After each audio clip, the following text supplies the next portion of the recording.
Un City-Stade, bienvenue, mais à quel prix? Il est utile de rappeler que ce City-Stade est le fruit d'un long combat que nous avons mené. Nous vous avions alerté en 2018 que l'emplacement choisi du précédent City-Stade poserait problème et causerait des nuisances aux riverains. Nous vous proposions déjà de le déplacer, de le mettre à côté du parc Friedberg, au lieu du boulevard Joséphine Becker. Vous vous êtes obstiné à ne pas vouloir, contre l'avis même de votre adjointe, que je salue pour le coup et que je félicite pour sa qualité d'écoute, parce qu'elle a été très bienveillante à cette époque. Il a fallu que ses habitants en fassent eux-mêmes l'expérience et se plaignent pour que l'évidence s'impose. Du temps et de l'argent perdu, ne dit-on pas que gouverner c'est prévoir? À défaut de m'écouter, vous auriez dû écouter votre adjointe. Mais j'ajoute aussi que valoriser nos champions, c'est une évidence oubliée par la municipalité.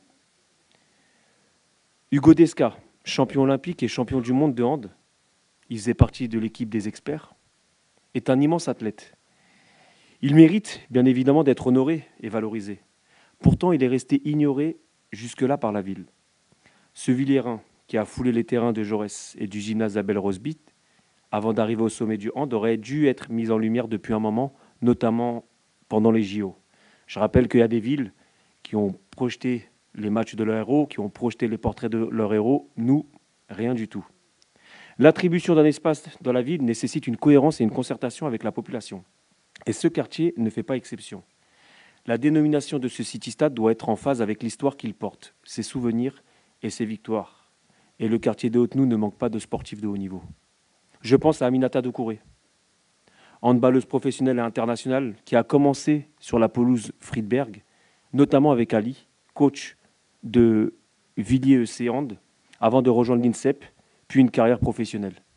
Je pense à Abdel Samad Mohamed, meilleur buteur de l'histoire de l'équipe de France de futsal, plusieurs fois champion de France, qui a été formé au Senou Club, Senou Futsal, qui a tapé ses premiers ballons sur cette pelouse. Je pense aussi à Franklin Anzité, qui a traversé cette pelouse tant de fois pour se rendre au stade Jules Rimet, que vous voulez vendre, lorsqu'il jouait à l'ESV, puis à prendre le RER A lorsqu'il jouait au Paris FC avant de devenir ce joueur exemplaire, footballeur professionnel, international et maintenant entraîneur. Attribuer le nom d'Hugo Desca à un nouveau gymnase aurait été plus judicieux. Vous tentez aujourd'hui de rattraper le temps perdu pour une énième opération de communication, mais vous avez raté une nouvelle fois le coche. Je comprends qu'à l'approche des élections, vous avez besoin d'une photo avec lui pour agrémenter votre brochure de campagne. Mais encore une fois, cette décision unilatérale, sans concertation, invisibilise les sportifs de ce quartier. Nous ne voterons pas cette délibération. Et j'en profite pour vraiment féliciter le club qui fait un vrai travail, Villiers EC Hand, et qui ont beaucoup de champions, toutes les associations de la ville. Et je trouve aussi maladroit la formulation de dire que voilà, Villiers hisse les champions. Non, c'est dans un premier temps les associations.